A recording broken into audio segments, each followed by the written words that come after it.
project that we're proposing, it's an actual proposal we're discussing now with the director of the Smithsonian Museum. It's a pavilion for Lincoln Road. It's a pavilion that will have certain exhibition component and some more rest and rest. I'm just so distracted because the love of my life, Veronica, Zoe, I take it to the studio, and Max, the other. But this pavilion works like that. It's in Lincoln Road in Euclid, where it's actually latching on two existing structures in the Morris values. Great band shell that is completely underutilized there. And it's set up, as you can see, it's set up, first of all, an amphitheater proper to connect to that band shell and activate it. It has a sequence of linear spaces that go from temporal galleries exhibition, little rest and restaurant area, and further along there's more entertainment components to it. And it ends up connecting, it actually connects one band shell that is actually a fountain to its other side with another existing round fountain. So it's actually a system that's going from water to water.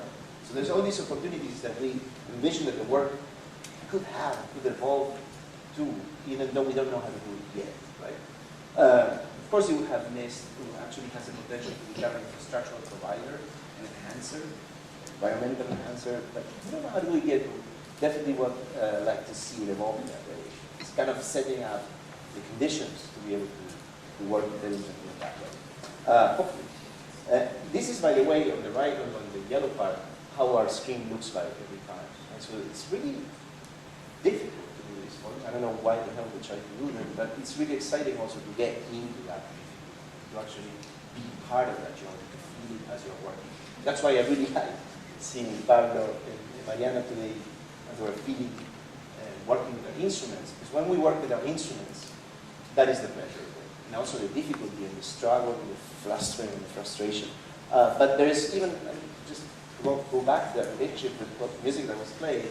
When I talk with Pablo, we're discussing from completely different disciplines and expertise, but we find ourselves talking about the same thing. I mean, from the point of view technique, in relationship to effect, and to perception, and how rhythm actually plays, of course, more directly, more viscerally in the work, I find that it's really interesting that our capacity to engage hands-on with the craft that is demanded by the digital work is actually incredible opportunity, both for the enjoyment of doing it and for the possibilities that it offers.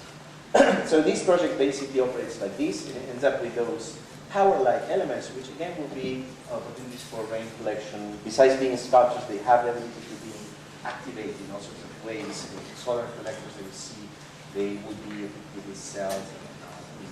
Definitely that is not the agenda of the work, but it's theirs. Don't wait to happen. We're setting ourselves up. It's a completely open structure. It's an open pavilion that invites the experience of going through it. Actually, the existing flow across Lincoln Road, we just channel into and out of itself. So the angles at which we're setting up all of these, they are carefully calibrated to be able to non-interrupt flow. On the other hand, catch it and momentarily make you aware of the collections of something. Further along, when moving with this, also it's pretty good for Valentine's. Anyway. Yes, there is the figural in our work more and more is becoming very present. So how do you actually work and how you organize conditions for our capacity to identify the figure is one of the really interesting things, kind of how much you've learned, how much you allow for that to be visible. One of the really exciting projects that we have, and having just mentioned the word Sonia, is this project of an exhibition that we are doing everything for it. Scheming it, organizing it, dealing with all sorts of parties and people, partially curating with John, actually, Hans Foster, helped us with this, understanding what it means to do an exhibition there.